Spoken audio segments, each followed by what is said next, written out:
Assalamu alaikum wa rahmatullahi ta'ala wa barakatuh. Donc, c'est le deuxième cours concernant la géométrie algorithmique. Dans ce cours, on va présenter ce qu'on appelle l'enveloppe convexe dans l'espace 2D. Donc, on va commencer par une petite définition, un petit rappel. Donc, on dit qu'un ensemble C est convexe. C'est pour tout point P et Q qui appartient à C, le segment PQ est complètement contenu dans C. Donc on voit ici que ce n'est pas un ensemble convexe parce que le segment, ce segment-là, n'est pas complètement à l'intérieur de cet ensemble. Par contre, si ici on a n'importe quel deux points, donc le segment voit bien qu'il appartient à cet ensemble. Donc on dit que cet ensemble est convexe. Bien sûr, pour n'importe quel deux points qui sont dans cet ensemble. Donc, maintenant, on va voir c'est quoi une enveloppe convexe. Donc, supposons qu'on a cette région en gris, là, et on veut trouver quel est le plus petit ensemble convexe qui contient cette région-là, qui est en gris.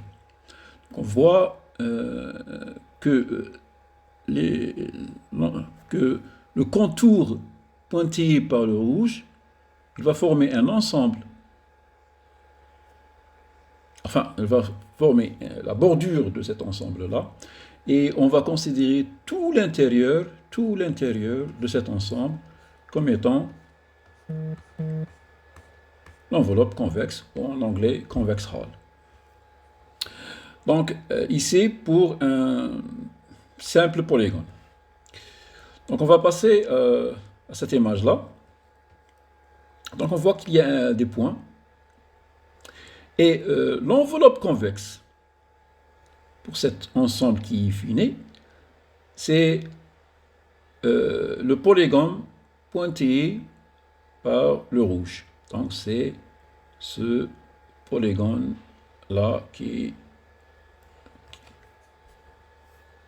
Pardon.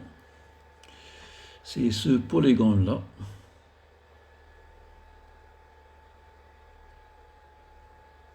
Pardon. Donc, c'est un peu difficile de dessiner. Alors, on va faire quelques remarques ici. La première remarque, on doit toujours appeler le convex hull d'un ensemble X, et on va le noter CHX. Donc, on garde cette notation. Donc, on va remarquer quelque chose. Donc, on voit que les points qui forment la bordure,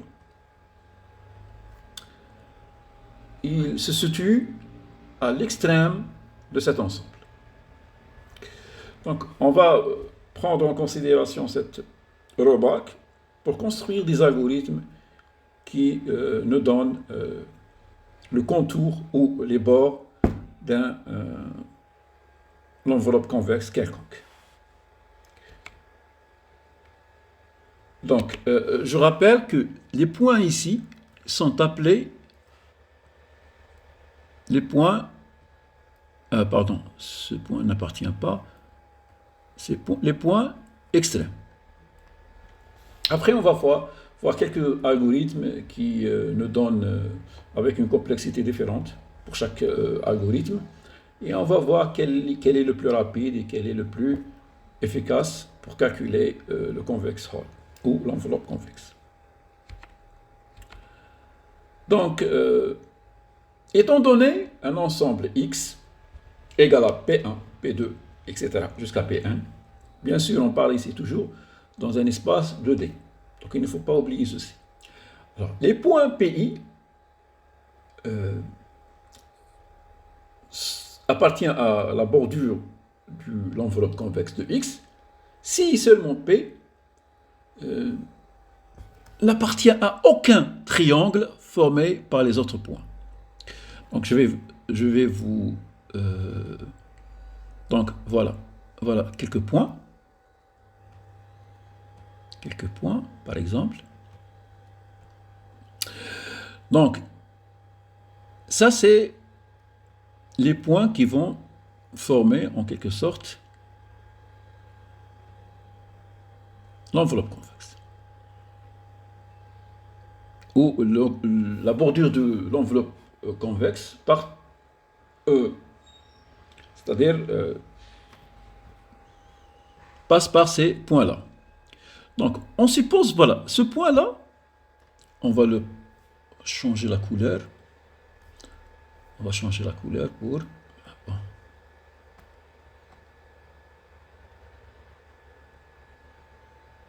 Pardon. Donc, le point, ce point-là, on va le mettre, voilà.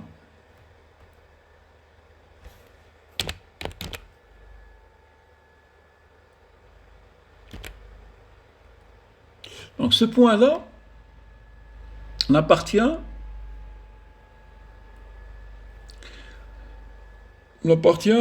par la bordure de l'enveloppe convexe. Donc, si on choisit 3 points quelconques, par exemple ce point-là et ce point-là, par exemple ce point-là, ou ce point-là, voilà, ce point-là et ce point-là, et on forme un triangle,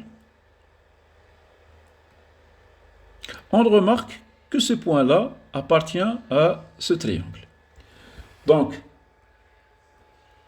c'est ce sorte de point qu'on va éviter. Donc, il ne présente pas ce qu'on appelle un point extrême. Voilà. Donc, étant donné ces points-là, donc on va donc exclure tous les points qui ne présentent pas les points extrêmes. Donc, on va utiliser ce truc-là de trouver toujours un triangle. Donc un triangle qui ne contient pas... Donc bon, c'est un point extrême, donc on ne peut pas trouver un triangle formé par les autres points qui contient ce point-là. Ok.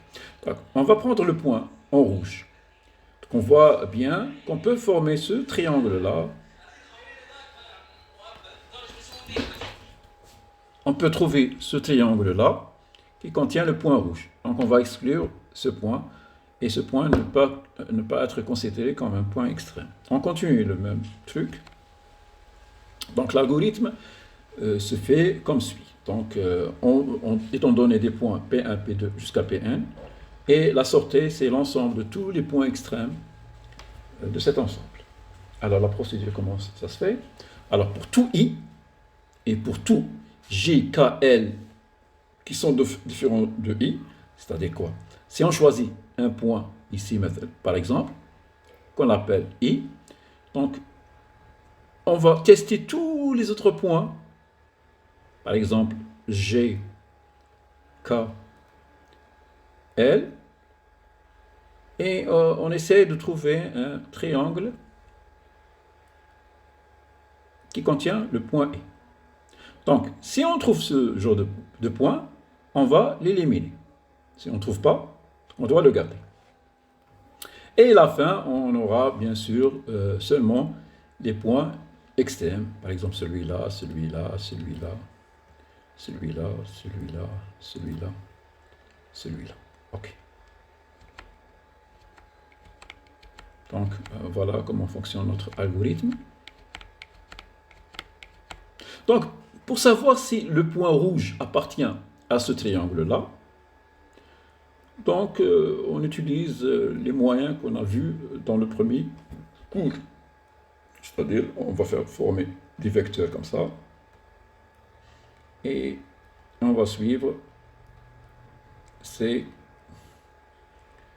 le point considéré est toujours à gauche, plutôt à droite de chaque vecteur, suivant l'orientation qu'on a choisie donc pour nos vecteurs. Donc on va continuer. Donc voilà, on élimine tous les points. Voilà, voilà, voilà. Donc, ici, les points qui nous restent, on ne peut pas les mettre dans un triangle quelconque, donc ce sont des points extrêmes. Donc, je dois signaler que cet algorithme est d'ordre n à la puissance 4. OK? Parce que chaque point est comparé avec 3 points différents. Donc, c'est n fois n fois n fois n. Donc, ça va être... c'est-à-dire, si on a un point ici, donc on doit choisir 2 points. Donc, et on compare. Donc, si on a n points, donc chaque point,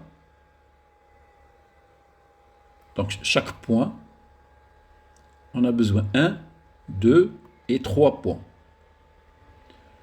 Donc, chaque point, c'est n. Bien sûr, c'est toutes les combinaisons possibles. Et toutes les combinaisons possibles, donc, dans le cas extrême, c'est n à la puissance 4. Donc, ce n'est pas un algorithme efficace et ça va prendre beaucoup de temps. Donc, on va voir d'autres algorithmes et on va savoir s'ils sont efficaces ou non.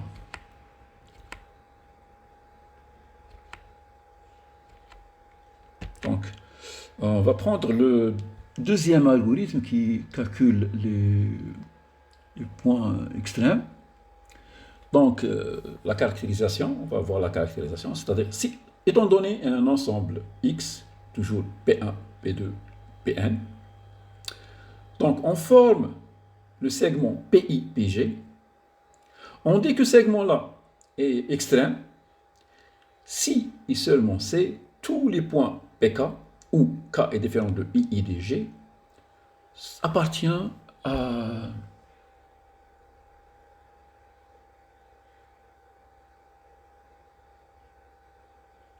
un seul demi-plan à gauche ou à droite. Donc je vais donc expliquer ceci. Donc, par exemple, on a le point P et le point Q. Donc, on trace un segment. Donc, on va étendre ce segment pour devenir une ligne. Donc, on a deux hyperplans, H1 et H2. Donc, ce segment-là est extrême parce que tous les points, les autres points, appartiennent à l'hyperplan H1, qui est à droite ou à gauche, ça dépend. Par exemple, on va choisir les deux points ici. On ferme le segment, puis on va étendre la ligne. Donc on voit que tous les points appartiennent à cette partie-là. Et l'autre partie, on va l'appeler comme ça, il n'y a aucun point. Donc ce segment-là, c'est un segment extrême. Donc bien sûr, notre algorithme va chercher tous les segments extrêmes pour bien sûr, pour donner finalement l'enveloppe convexe. Donc, premièrement, on va brute force, par la méthode brute force, donc faire tous les segments possibles et calculer si tous les points appartiennent à un plan, un demi-plan ou un autre demi-plan. Par exemple, si on prend ce segment-là, donc étendre la ligne. Donc on voit qu'une partie des points appartient à ce demi-plan et l'autre moitié appartient à ce demi-plan. Donc évidemment ce segment-là ne présente pas un segment extrême, donc à éliminer. Donc comment savoir si les points appartiennent à H1 ou H2? Donc on utilise toujours le test d'orientation ou ce qu'on appelle la tournée. Donc ici ils vont tourner au sens au contre horaire, et là ils vont tourner au sens horaire. Ok? Donc et là on distingue qu'il y a des points qui sont à droite et des points qui sont à gauche. Voilà, voilà. Donc tous les points qui sont en vert sont à droite et tous les points qui sont en orange sont à gauche. Donc le segment choisi n'est pas un segment extrême. Donc par exemple, on prend celui-là. Donc celui-là, il paraît que c'est un segment extrême, parce que si on va étendre la ligne, cette ligne, par exemple PQ, on va la étendre. Donc on voit que tous les points à droite sont à droite. Donc c'est un segment extrême. Donc on le garde. On continue l'opération.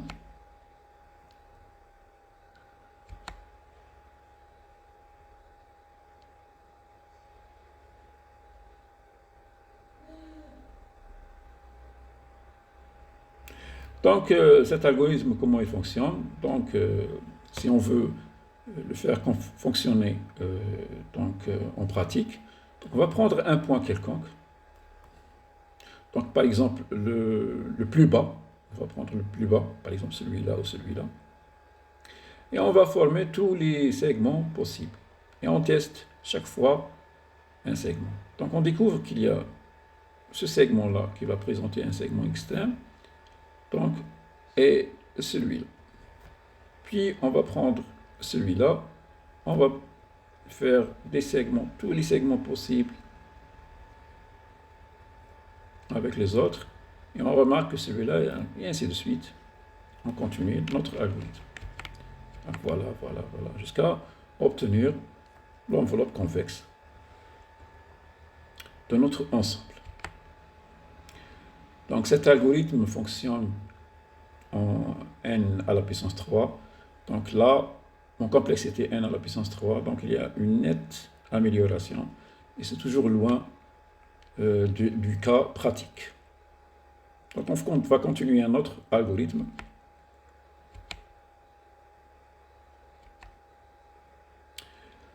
Donc cet algorithme va utiliser une sorte d'un ordonnement, d'un ordre. Donc, étant donné, bon, on va faire entrer les points T1A, P1 jusqu'à Pn, qui appartient à R2, c'est des points du plan, et on veut une liste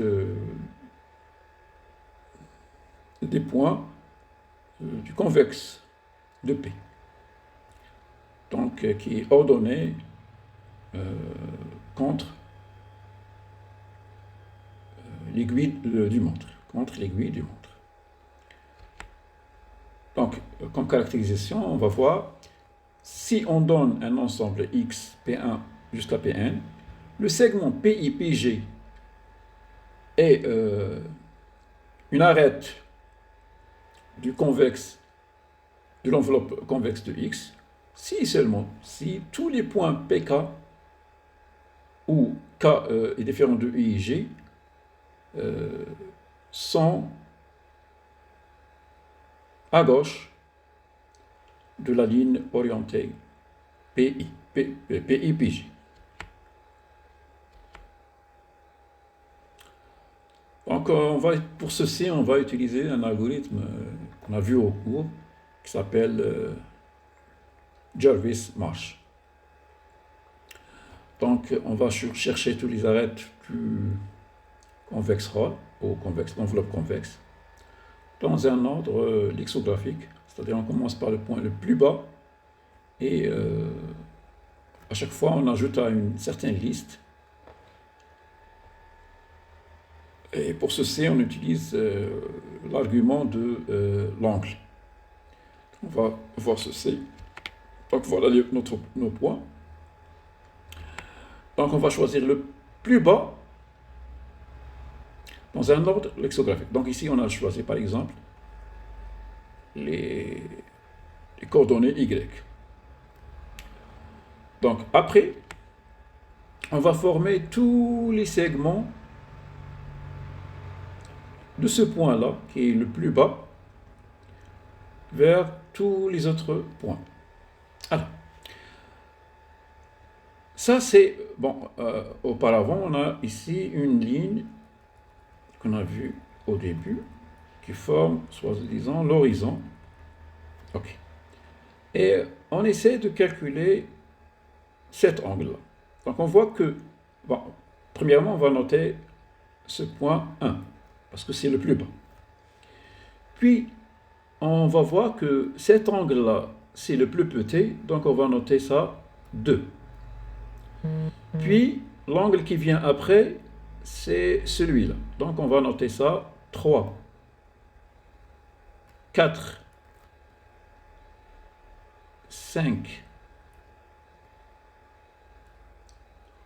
Donc, non, je pense que c'est le 3, le 4, le 5, le 6, le 7, le 8, le 9, etc., etc. Donc, bon,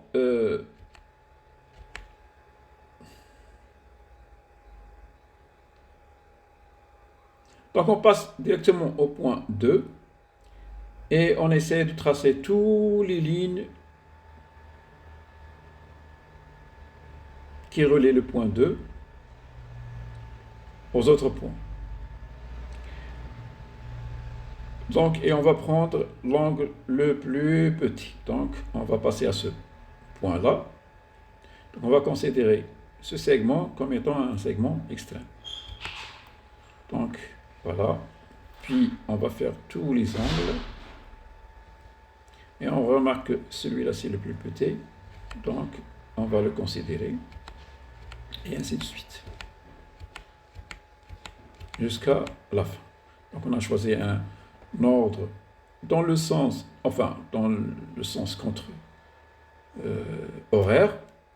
Et on a commencé par le point qui a le Y le plus petit. Donc je m'excuse parce que voilà, on continue. Et donc cet algorithme, donc il y a une nette amélioration, mais toujours c'est pas pratique parce qu'il est d'ordre n au carré. Alors la question, est-ce qu'on peut trouver d'autres algorithmes qui trouvent l'enveloppe convexe rapidement? Pour cela, on va utiliser un autre algorithme qu'on appelle Quick-Call algorithme. Donc cet algorithme est intéressant parce que il va commencer par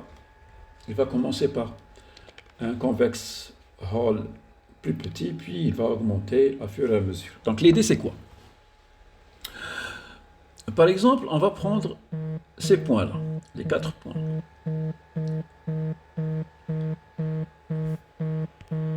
On va prendre les 4 points ici. Par exemple, là. Là, non, par exemple. On va prendre celui-là. Celui-là. Ok, on va prendre les 4 points. On voit bien que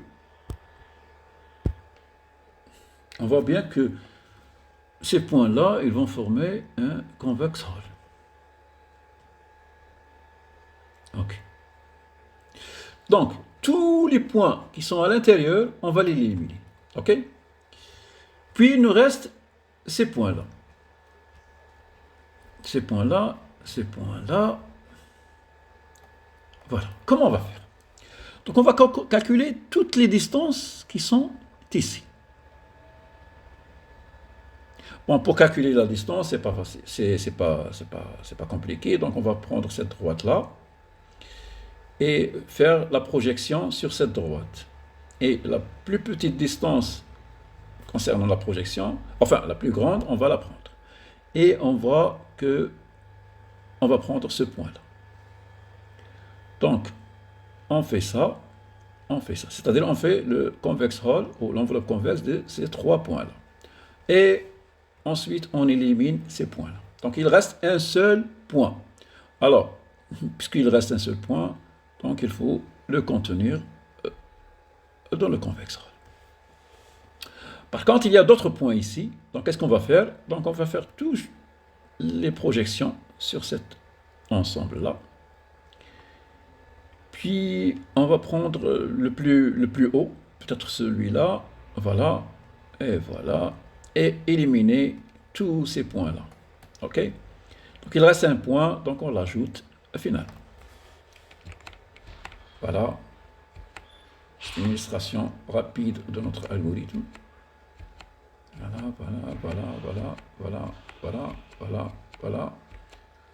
Voilà. Et cet algorithme, c'est un autre algorithme. Il est plus simple à élaborer, mais il est toujours difficile à... Enfin, il y a toujours une complexité considérable qui est 1 au carré. Donc on s'arrête là ici et on va continuer avec les autres algorithmes qui sont plus intéressants.